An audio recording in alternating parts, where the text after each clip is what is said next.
Justin Trudeau barely ever shows up for work. That's why it's kind of a saying is to say, where is Trudeau? He's gone missing. I'll get to that in a moment. But when he does show up to work, it's usually really horrible for him. Now, he tries to puff up his chest, his scrawny little self, and he tries to, live up to his failed Trudeau name, which somehow he thinks it holds a lot of weight here in Canada, but it doesn't. His father was a failure. Trudeau is his failure, and it just seems to be the Trudeau legacy. But it gets really funny when he gets all bottled up and all angry, especially in the House of Commons, because he just starts yelling and throws tantrums, and even to the point where he walks out, which I don't get it. You're the Prime Minister. How can you walk out of your job? I mean, any job where you just walk out, you don't get paid, you get penalized, but somehow he gets away with it, which is what I think a lot of people, myself and likely yourself included, are fed up with. But nonetheless, let's just get into this video here. Welcome back, folks.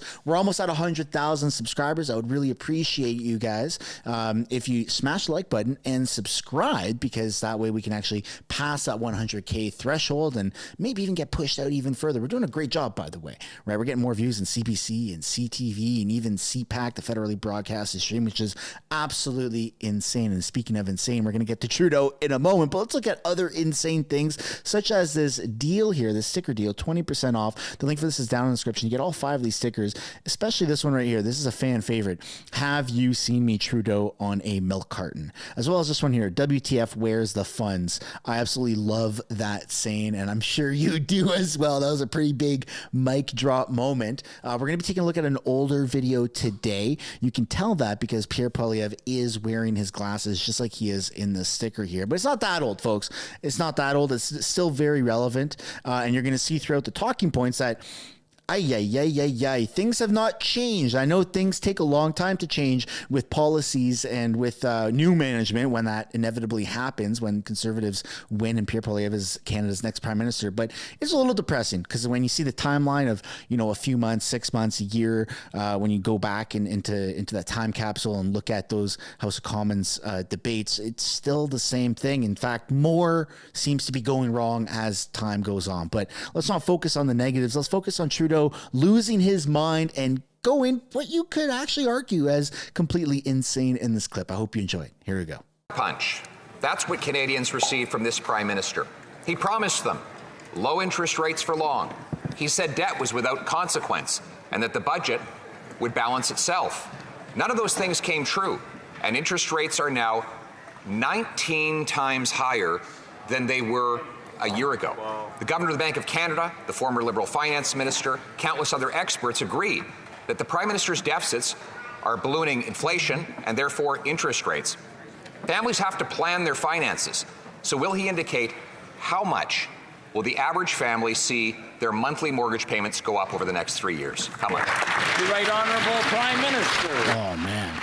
Mr. Speaker, while the Bank of Canada continues to do its job to drive down inflation, which is going down, we will continue to do our job to be there to support Canadians who need it, with investments in things like dental care, in a grocery rebate, in supports for low-income renters, and the kinds of things that Conservatives would be cutting instead. Canadians are hurting, and the Conservatives' answer is cuts to programs, cuts to supports for families, cuts to Canadians at a time they need it.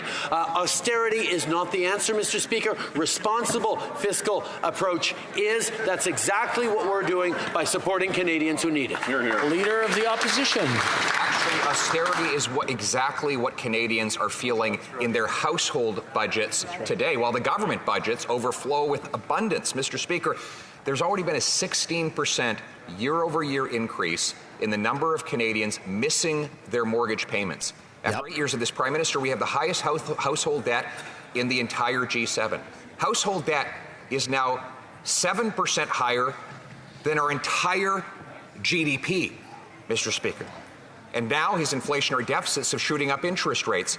So how much will the average family have to plan to pay more in mortgage payments per month? The Right Honourable Prime Minister. get this straight, Mr. Speaker. Canada has the best debt-to-GDP ratio in the G7. We have the lowest deficit AAA in the G7. credit rating. But the Leader of the Opposition wants us to do far less to support Canadians who need it right now. That's exactly backwards, Mr. Speaker. Here, his pursuit of ideological gains is hurting Canadians. We are going to continue to be there in responsible, targeted ways, keeping our fiscal responsibility at the center of what we do while we support Canadians in targeted, non-inflationary. He actually thinks he's doing a better job than what Pierre could. Hear, hear. Well, Leader of the Opposition. Mr. Speaker, it's not just me anymore pointing out that deficits drive inflation. It's Mr. Sunshine Baby. It's Liberals. It's the former Liberal Finance Minister, John Manley, who said that the Liberal deficits are a bit like driving your car with one foot on the gas and the other on the brake, generally, especially if there's slushy conditions under your tires, end quote. He's pointing out that this Prime Minister presses his foot on the inflationary gas pedal while the Bank of Canada has to press on the brakes. The engine is eventually going to blow. We know Canadians cannot pay their bills. Will the Prime Minister be honest today and tell Canadians how much their mortgage payments will go up because of these rate hikes? The only thing blowing is jag meat to Trudeau. Let's use a specific example of what the Leader of the Opposition calls inflationary spending.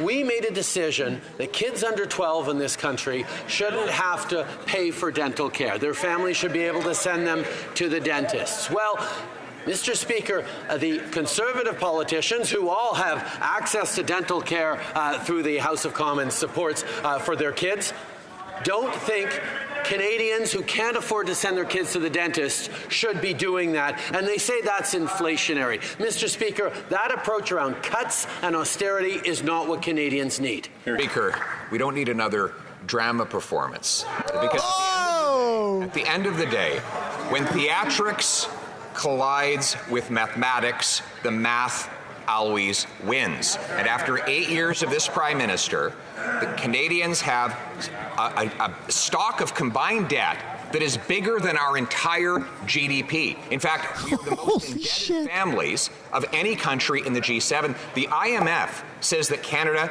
is the #1 at-risk country for mass mortgage defaults. Will he reverse his inflationary and high interest rate policies before people go broke? Hear, hear. Prime Minister. Mr. Speaker, I've answered this question a few times, but the Leader of the Opposition continues to ask it because he refuses to go outside and see what is actually happening in Canada. Forest fires are raging. It's the worst year on record for forest fires already, but the fact is they are going to get worse in the coming years because climate change is real. And yet the Conservative Party continues to stand against the climate action that we've been taking, stand against the investments that we're making to support families, to support first responders. They continue to stand against help for Canadians who are losing their homes, losing their families, losing their livelihood. The Honourable Leader of the Opposition. He's going to have a heart attack. Has he really sunk into the low of exploiting these fires for political gain to distract from his inflationary and high interest rate policies? It's come to that he's so ashamed of his economic policy and record. I'm going to have to interrupt this. Say it to his face. I'm getting noise from both sides. Finally. I know you can handle it. You do that well.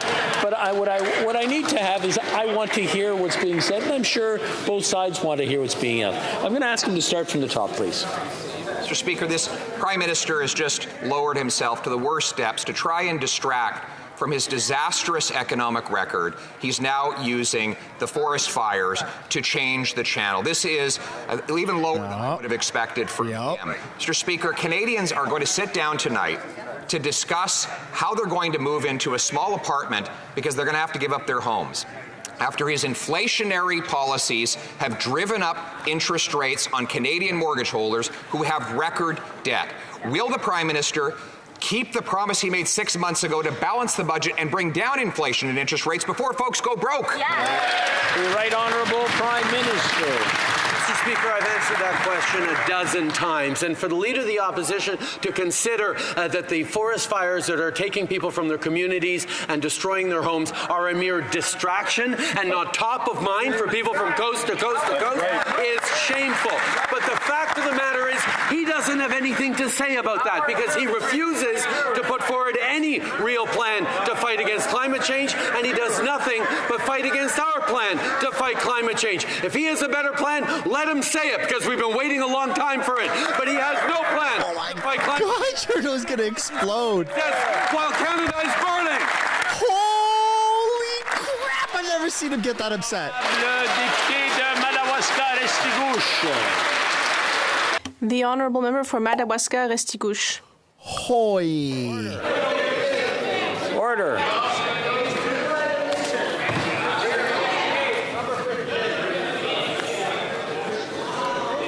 This is getting tense.